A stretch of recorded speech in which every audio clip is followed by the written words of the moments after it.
case briefs, and so much more. LSData's got what you're looking for.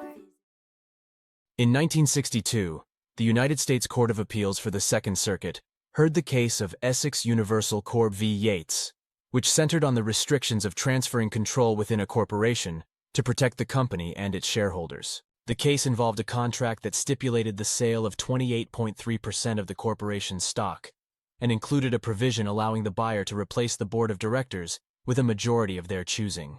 The lower court deemed this contract unenforceable due to the inseparability of the stock sale and the immediate transfer of control. However, the higher court overturned this decision and remanded the case for further proceedings, stating that the provision in question did not inherently make the contract illegal or unenforceable. The court's reversal was based on their finding that the immediate transfer of control did not harm the corporation or its shareholders' interests. Rather, it was considered beneficial to the economy, and inhibiting such transfers would discourage similar transactions in the future. As a result, the case was sent back for further proceedings to determine the legality of the contract under the new guidelines established by the court.